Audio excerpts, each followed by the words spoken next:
Indonesia tancap gas. Di tengah tekanan global, pemerintah justru menggelontorkan investasi jumbo, lebih dari 116 triliun rupiah, untuk 13 proyek strategi sekaligus. Pertanyaannya, ini sekadar proyek? Atau langkah besar menuju kedaulatan ekonomi? Presiden Prabowo Subianto resmi memulai pembangunan 13 proyek hilirisasi nasional senilai 116 triliun rupiah. Groundbreaking dilakukan serentak di Cilacap, menandai dimulainya fase kedua dari program hilirisasi yang digagas pemerintah.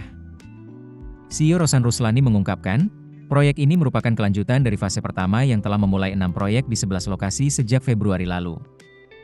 Kini, pemerintah melanjutkan langkah lebih besar, dengan target total hingga 30 proyek hilirisasi ke depan. Mengapa ini penting?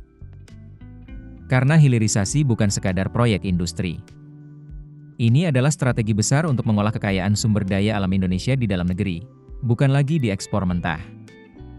Dari sektor energi, baja, hingga perkebunan, semua disentuh. Di sektor energi, pembangunan kilang gasolin di Dumai dan Cilacap ditargetkan mampu mengurangi impor BBM hingga 2 juta kiloliter per tahun. Tak hanya itu, proyek pengolahan batubara menjadi DME di Tanjung Enim digadang-gadang bisa menekan impor LPG yang saat ini masih mendominasi hingga 80% kebutuhan nasional. Sementara di sektor industri, pengembangan baja berbasis nikel di Morowali dan baja karbon di Cilegon akan memperkuat manufaktur nasional. Di sisi lain, hilirisasi juga menyasar komoditas perkebunan, mulai dari sawit, pala, hingga kelapa, untuk meningkatkan nilai tambah dan kesejahteraan petani. Dan dampaknya tak main-main. Sebanyak 600.000 lapangan kerja diperkirakan akan tercipta dari proyek-proyek ini.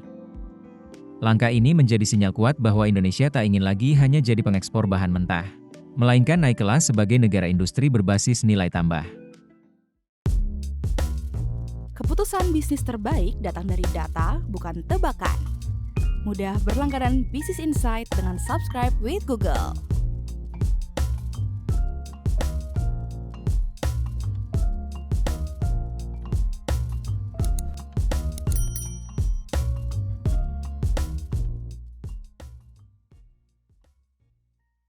Download aplikasi Kontan sekarang di App Store atau Play Store.